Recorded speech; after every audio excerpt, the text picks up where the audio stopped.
मैं हूं कमर सीमा और उम्मीद है आप लोग ठीक होंगे। दोस्तों एक बड़ी जिसे कहेंगे कि एक अनफॉर्चुनेट सी न्यूज़ है और वो ये है कि इंडियन और चाइनीज़ जो ट्रूप्स हैं उनकी दरमियान फिर जो झड़पें हुई हैं और कहा जा रहा है कि 9 लोग जो हैं वो ज़ख्मी हैं। अभी obviously this is a developing story, तो पूरी इन्फॉर्मेशन नहीं है, लेकिन जो अरुणाचल प्रदेश में ये वाक़या हुआ है और इसमें जो चाइनीज़ आर्मी है उन्होंने लाइन ऑफ एक्चुअल कंट्रोल का ये जो तवांग सेक्टर है अरुणाचल प्रदेश का, उसमें ये मामलात हुए और जिसमें इंडियन सोल्जर्स जो हैं वो भी ज़ख्मी हुए हैं और चाइनीज़ भी। इंडियंस का तो ये है वो बता देते हैं, चाइनीज़ का ये वो बताते नहीं हैं। और अभी तक ये जो खबरें हैं ऑब्वियसली इन्होंने पूरी जिसे कहेंगे ना कि इंडियन मीडिया पे और इंटरनेशनल मीडिया पे दिस इज़ मेकिंग न्यूज़। और ये दोबारा वाक़या का होना इस चीज़ की गारंटी है कि थिंग्स आर नॉट गुड। और इसका मतलब ये भी है कि बेशक ये माइनर इंजरीज हैं या बड़े थोड़े लोग ज़ख्मी हुए हैं। कहा जाता है कि कोई 3,000 के करीब जो है वो चाइनीज़ सोल्जर्स है, उन्होंने या अब ये देखिए 17,000 फुट का एरिया है। और वहाँ पे मौजूद हैं और वो Chinese wanted the Indian version is the Chinese wanted to capture this area. और जिसे कहते हैं ना वो चाइनीज़ चाहते हैं कि हम इंडियन जो पोस्ट हैं वो उखाड़ दें, लेकिन ये जो इंडियंस हैं दे मेड इट अनसक्सेसफुल। अब ये जो स्टैंड ऑफ अगेन होना is a challenge for India, eight the same time challenge for China. और डॉक्टर जयशंकर जो हैं, मैं आपको बताता चलूँ कि वो जा रहे हैं अमेरिका जा रहे हैं, और वहाँ पे वो ज़ाहिर बात है इन चीज़ों को भी डिस्कस करेंगे। और डॉक्टर जयशंकर बड़ी एग्रेसिव किस्म की फॉरेन पॉलिसी आजकल लेके चल रहे हैं इंडिया की। तो it there is a probability and there is a possibility और कि डॉक्टर जयशंकर वहाँ भी चाइनीज़ का ज़िक्र करेंगे। लेकिन अदर दैन दैट है 13 से 15 दिसंबर का ये उनका विज़िट है। लेकिन एक और बड़ी जो ख़तरनाक और बुरी नज़र है दैट इज़ खबर है that is from Afghanistan. And that is के जो वहाँ पे एक जिसे आप कह लें कि चाइनीज़ नेशनल थे एक होटल में जो जिन पे अटैक हुआ। और मज़े की बात है कल ही जो चाइनीज़ वहाँ पे जो चार्ज डी अफेयर थे उन्होंने अफ़गान अथॉरिटी से मुलाकात की और ये कहा कि हमारी सिक्योरिटी का ख़्याल करें ये वो। लेकिन अनफॉर्चुनेटली सिक्योरिटी का क्या ख़्याल करना था, तालिबान के पास पता चलता है कि कोई कंट्रोल नहीं है।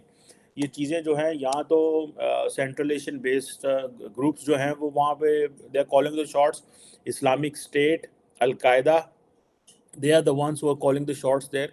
और जो तालिबान है they have little control over all what's going on even in Kabul, forget other parts of the country. ये वही पैटर्न है कि जब बैक इन फ्यू इयर्स जब पाकिस्तान के अंदर ये बातें चली जनाब के जो सूफ़ीज़ हैं वो बड़े पुरअमन लोग हैं, तो फॉरेनर्स ने सूफ़ी शराइन्स पे जाना शुरू कर दिया। मैं जस्ट गिविंग यू एग्ज़ाम्पल। तो उसके बाद जो टीटीपी वाले थे, अल-कायदा वाले थे, दाइश वालों ने सूफ़ी शराइन पे हमले करने शुरू कर दिए। अब जो भी तालिबान के पास जाता है मुल्क और कहता है हमें सिक्योरिटी दो, वो जो टीटीपी वाले हैं, not not TTP I would say because वो तो ऐसे तालिबान के खिलाफ नहीं जाएँगे, लेकिन एटलीस्ट अल-कायदा, दाइश या जो सेंट्रल एशियन बेस्ड ग्रुप्स हैं, they are coming forward and they are giving a tough time to the Taliban. अब चाइनीज़ के ऊपर जो है ये हमला होना और चाइनीज़ नेशनल्स की वहाँ मौजूदगी होना is a very serious thing. और ज़ाहिर बात है अब जो अफ़गानिस्तान की सिक्योरिटी फोर्सेस ने 2 दिन पहले 1 दिन पहले उन्होंने पाकिस्तान के कुछ लोगों को जो वो शहीद कर दिया बॉर्डर के ऊपर। अब ये जो होटल है जिसे कहते हैं ये दैट इज़ नोन कि यहाँ पे चाइनीज़ नेशनल ज़्यादा होते हैं।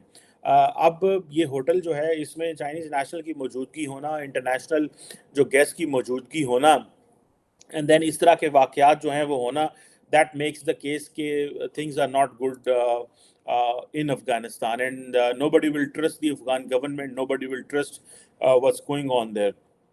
लेकिन इससे जो बड़ी जो न्यूज़ वो लग रही है, वो यही है कि जो इंडिया और चाइना के दरमियान ये जो मामलात दोबारा एलएसी के ऊपर ख़राब हुए हैं, देयर इज़ अ प्रोबेबिलिटी कि आइंदा आने वाले दिनों के अंदर जिसे आप कह लें कि ये वाक़यात जो हैं ये और बढ़ेंगे, ये कम नहीं होंगे। जैसे आपको पता है कि 2020 में ये क्लैश किया था गलवान वैली में, लद्दाख में उस वक़्त। और एक बड़े पैमाने पे जो लोग जो थे वो जिनकी जाने गई from Indian side and from the Chinese side, और उस वजह से ये मिस्ट्रस्ट चला आ रहा है। इट सीम्स कि जो चाइनीज़ ये समझते हैं कि हमारी इंडियंस के साथ बन तो नहीं रही, तो हम क्यों ना ज़रा टफ टाइम दें इंडिया को। और देखें, इट सीम्स एज वेल कि India is also paying the price of getting into the western block. अब आप देखें कि इंडियंस को इस चीज़ का एहसास है कि जितना वो अमेरिका के करीब होंगे, जितना वो वेस्टर्न ब्लॉक के करीब होंगे, उतना ज़्यादा स्ट्रॉन्ग रिएक्शन जो है वो चाइना की तरफ से आएगा। और ये कहा जा रहा है कि अभी कुछ 200 के करीब जो चाइनीज़ जो पीपल लिबरेशन आर्मी है उसके जो लोग हैं, वो लाइन ऑफ एक्चुअल कंट्रोल के जो करीब अरुणाचल प्रदेश में पाए गए, और वहाँ पे फिर क्लैशेस हुए और एंड ऑल दैट। अब इसमें नरेंद्र मोदी जो है वो उनको he is hosting the G20। He is giving a message in India कि भाई मैं बड़ा तगड़ा हूँ, मैं जो है वो कर रहा हूँ। लेकिन that's where the media, the civil society, they will start getting an impression कि भाई मोदी के हाथ से चीज़ें जो हैं वो निकल रही हैं। सो जो मोदी जी के पाँव लग रहे हैं, जो कदम जो लग रहे हैं इंडिया के अंदर, और वो पॉलिटिकली स्ट्रांग हो रहे हैं, and he is trying to capitalise his foreign policy जो सक्सेसेस हैं, उसको देख करके मुझे लगता है कि जो इंडी चाइनीज़ हैं, दे आर थिंकिंग कि हमें थोड़ा-सा टफ टाइम जो है वो देना चाहिए। और इतना फ्री, जिस तरह उन्होंने ताइवान को एक टफ टाइम दिया। गो के नैन्सी पेलोसी जब आई ताइवान में, उसके बाद उन्होंने बड़ी मिलिट्री एक्सरसाइज़ेज़ की, ये किया, वो किया। और इधर से आपको ये पता है कि जो अमेरिकन और चाइनीज़ हैं वो अपनी मिलिट्री एक्सरसाइजेज़ भी कर रहे हैं चाइना के बॉर्डर के ऊपर, जिसको चाइनीज़ जो हैं उन्होंने मना भी किया, और इसके ऊपर ये कहा कि आप ये ना करें। लेकिन ज़ाहिर बात है, India is a sovereign country, वो क्यों कह सकते हैं और कैसे कह सकते हैं। लेकिन फिर भी I think the Chinese wanted to, जिसे कहते हैं डिस्ट्रैक्ट करना चाहते हैं, ऐसे लगता है इंडिया को। डिस्ट्रैक्ट, जैसे मैंने कहा, प्राइम मिनिस्टर मोदी को, फॉरेन पॉलिसी को, उनकी जो फॉरेन पॉलिसी सक्सेस है साथ में। और वो ये भी चाहते हैं कि दुनिया ये ना समझ ले कि हमारे इंडिया के साथ मसाइल जो हैं वो ठीक हो गए हैं। साथ में वो वेस्ट को भी बता रहे हैं और दुनिया को बता रहे हैं कि हमारा इंडिया के साथ प्रॉब्लम है, और इंडिया आपका मेन इत्तेहादी है यहाँ के अंदर।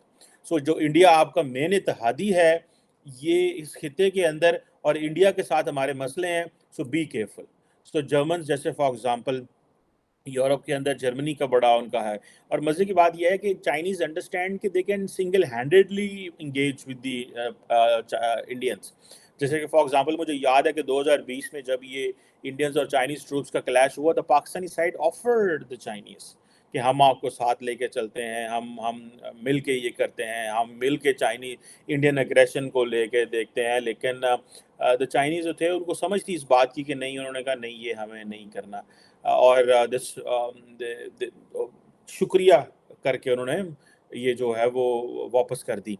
अब ये जो पेंगिंग सो के इशू है, या चुशल सेक्टर के ऊपर, या सिक्किम के अंदर, या ईस्टर्न लद्दाख के ऊपर, या गलवान वैली जो है, ये सारे एरियाज़ ऐसे हैं, ठीक है, डेस्पेंग प्लेन्स जो हैं, ये सारे एरियाज़ ऐसी हैं जहाँ पे इनके मसाइल हैं। और ये मसाइल जो हैं वो, जिसे आप कहते हैं ना, वो जाते हुए नज़र नहीं आ रहे। कंस्ट्रक्शन भी चल रही है, इंफ्रास्ट्रक्चर भी बन रहा है, दोनों साइड इंफ्रास्ट्रक्चर बना रही हैं बॉर्डर के ऊपर।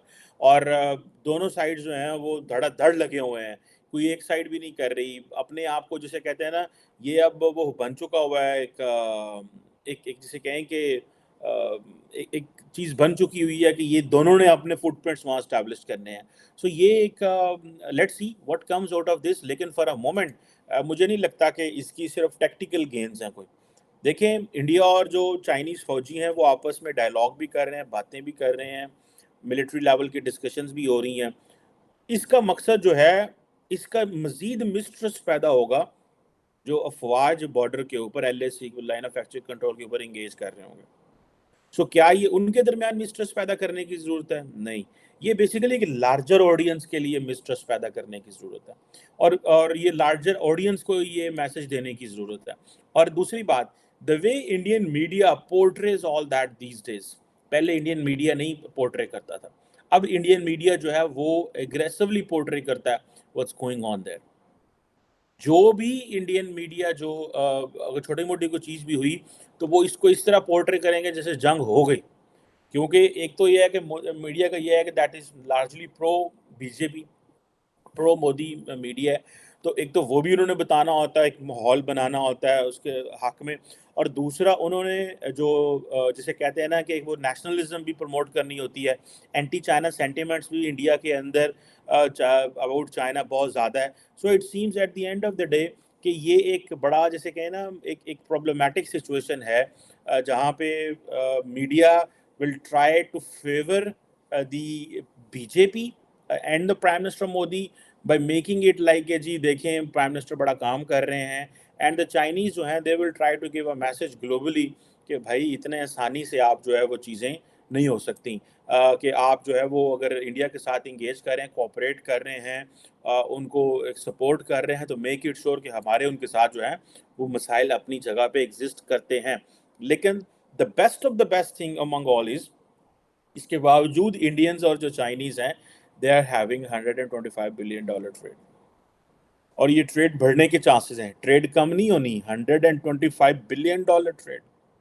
सो इट मीन्स कि बड़ी केयरफुली चीज़ें क्राफ्ट की जा रही हैं।